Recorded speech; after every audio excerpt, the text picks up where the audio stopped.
Today we're going to be talking about combinatorics. Combinatorics is essentially fancy ways of counting things. So by the end of this video, you should be able to compute and distinguish between combinations and permutations, and you should also be able to apply the fundamental counting principle. First, we need to define the fundamental counting principle.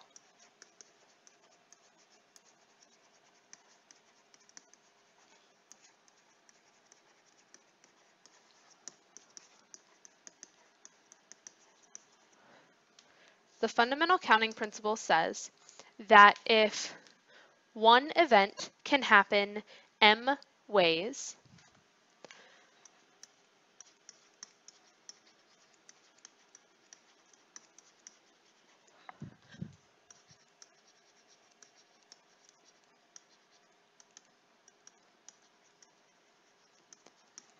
and another event can happen n ways,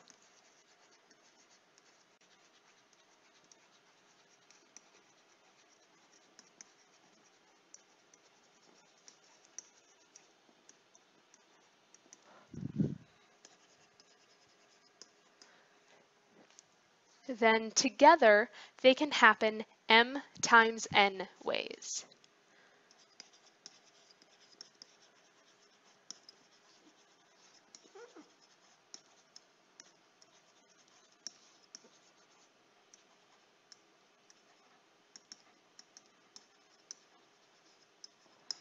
So the standard configuration for a Virginia license plate is 3 letters followed by 4 numbers, as shown in this example here.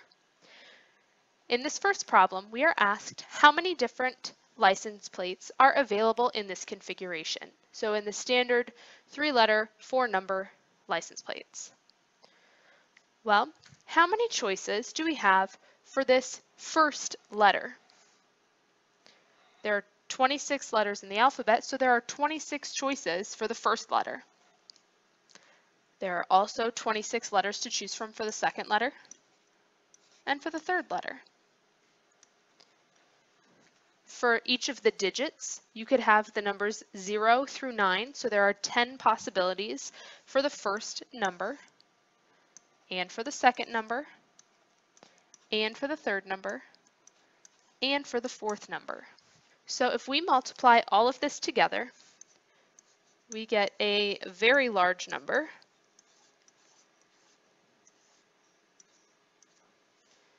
That there are a little over 175 million possible license plates. But how many possible license plates are available if we are not allowed to repeat letters? Well, for the first letter, we can choose any one of the 26 letters in the alphabet.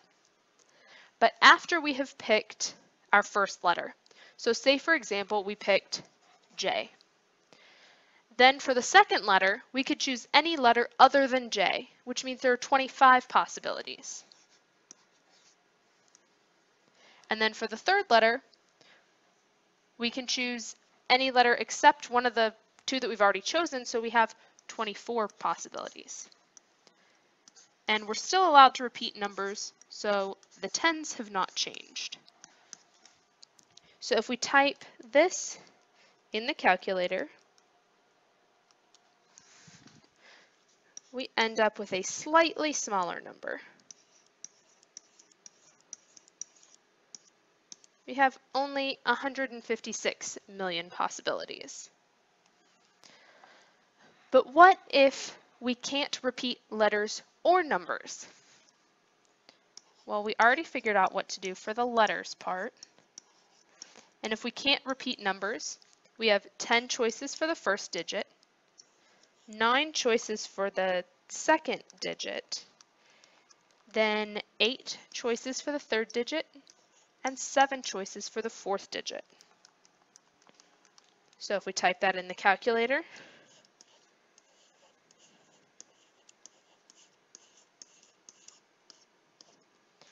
we have significantly fewer possibilities. We only have about 78 million possibilities.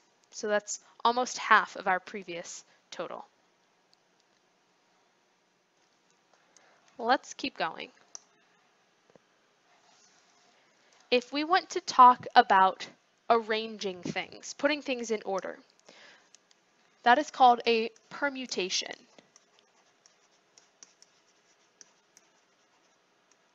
Permutation is an arrangement of objects.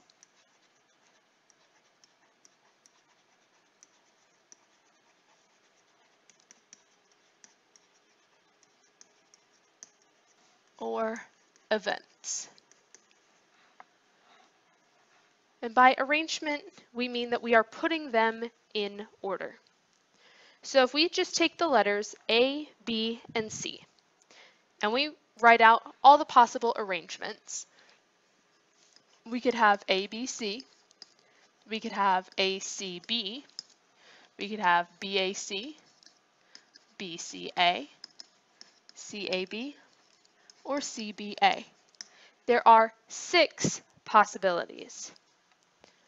Another way we could write this out is for the first letter, we have 3 choices. We could choose either A, B, or C.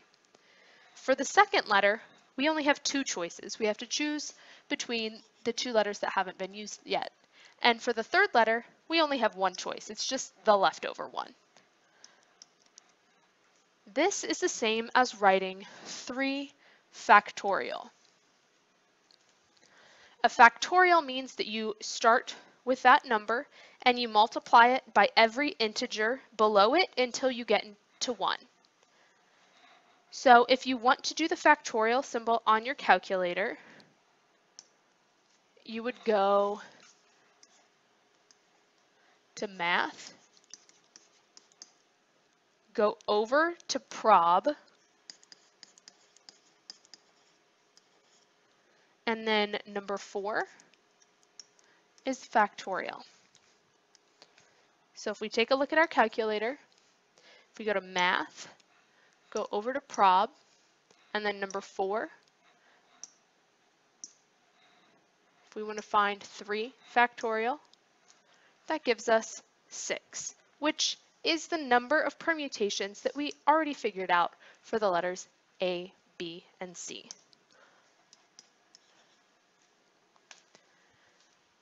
What about A, C, C? We can arrange those A, C, C, C, A, C, or C, C, A. There are fewer possibilities this time because one of the letters repeats.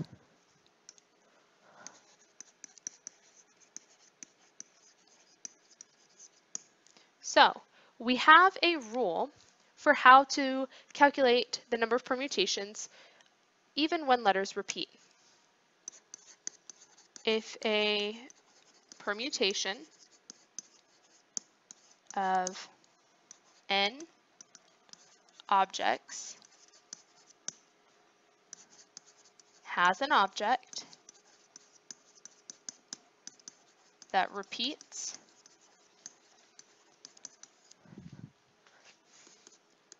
s times the number of permutations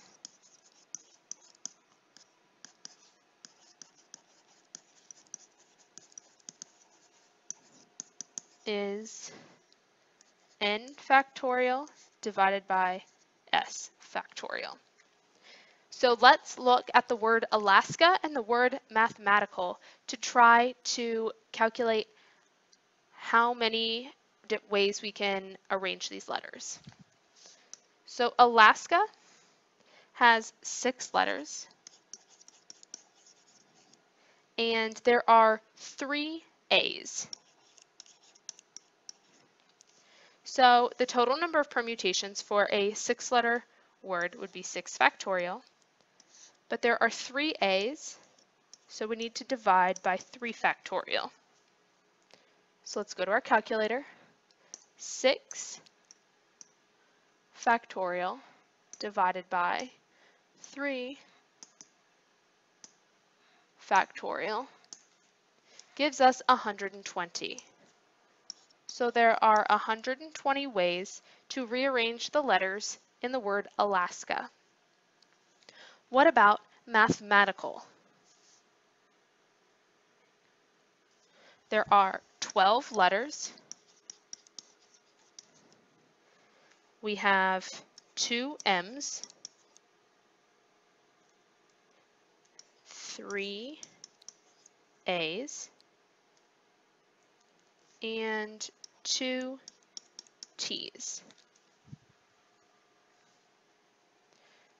So there are 12 letters, so we start off with 12 factorial. Then we need to divide by all of the repeated letters. So we want to divide by 2 factorial for the M's, 3 factorial for the A's, and 2 factorial for the T's. When you're typing this in the calculator, you either need to use the fraction button or parentheses. So we type 12 factorial over 2 factorial times 3 factorial times 2 factorial, which gives us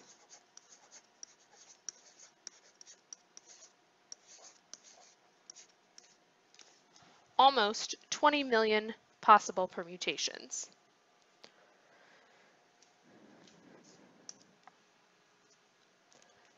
Let's look at a couple different scenarios. If there are 10 contestants in the Parkview Talent Show, how many different ways can all of the contestants place, assuming that there are no ties? Well, we're talking about the order that they place, so this is a permutation. We have 10 students in the running, so we have 10 possibilities for the first place winner. Once somebody has won first place, there are 9 possibilities for the second place, 8 possibilities for third place, etc. So there are 10 factorial different ways that these students can place. How many different ways can 3 of the students place first, second, and third? So we don't really care about the people who came 4th through 10th, we just care about the top 3. So there are 2 ways to do this. You can either think, well, there are 10 possibilities for the first place winner, 9 for the second, 8 for the third, and multiply that out. Or you can use a different permutation formula or function on your calculator. Your SOL formula sheet gives you this formula for the number of permutations of n objects, take an r at a time. But this is also on your calculator. So NPR is found math, go over to prob, and number 2 is NPR. So if we're going to use this for this problem, we have 10 people and we just want to know about the order of 3 of them. So let's go to the calculator. If we go to math, prob 2, we have 10 people and we care about the order of 3 of them. We get 720, which is the same answer that we would have gotten if we just thought about the possibilities for each place.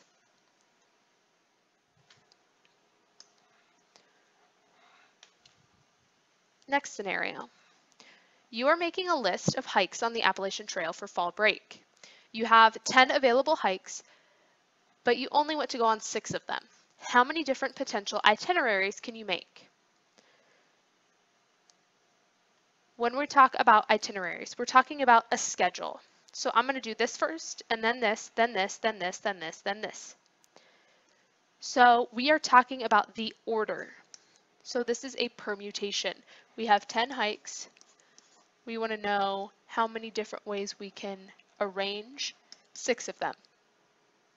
So let's go to the calculator, math, prob, NPR, 10, 6. So there are a little over 150,000 itineraries.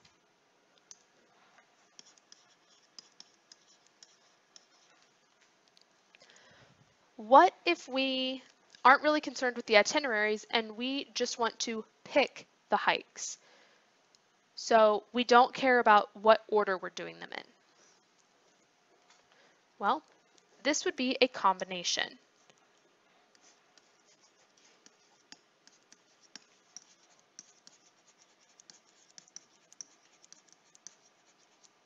So in a combination,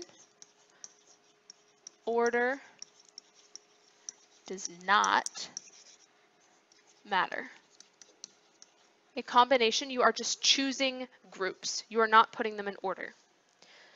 So just like with permutations, there is a formula that is on your SOL formula sheet, but there is also a calculator function. For combinations, it is NCR, which you find math, prob, and then number 3 is NCR. So if we just want to know how many different trips we can go on, so how many different ways can we pick the 6 hikes that we're going to go on, we want to do 10C6. So if we go to math, prob, NCR, so we have 10 hikes to choose from and we are choosing 6 of them. There are only 210 different ways to pick those 6 hikes. Combinations will always give you a smaller number than a permutation. That is when you have the same N and R value. Let's look at 2 more problems. We're talking about a hand in a deck of cards. So a deck of cards has 52 cards. How many ways are there to deal a 5-card hand? So if you're playing a card game and you're dealing cards, does it matter what order you get those 5 cards in? It doesn't. So this is going to be a combination.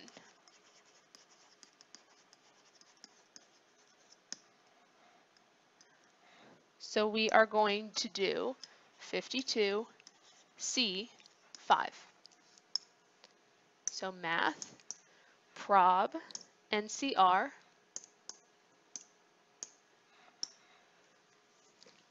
So that is how many different hands we could have if we're dealing 5 cards.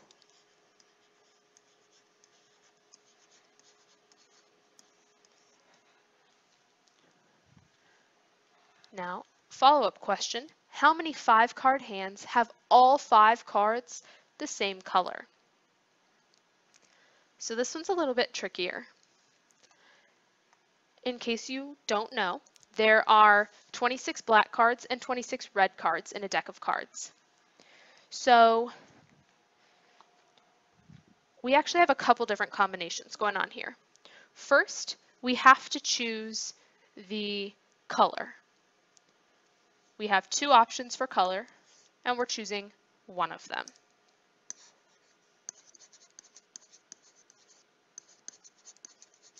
So our options for color are red or black. Once we choose the color, there are 26 cards of each color. So we have 26 cards to choose from, and we are choosing 5.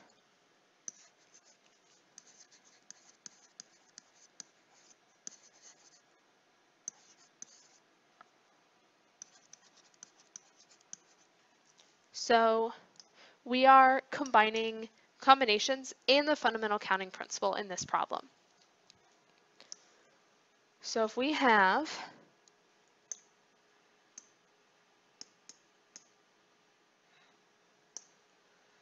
two, choose 1, times 26, choose 5, we have a much smaller number than the previous problem.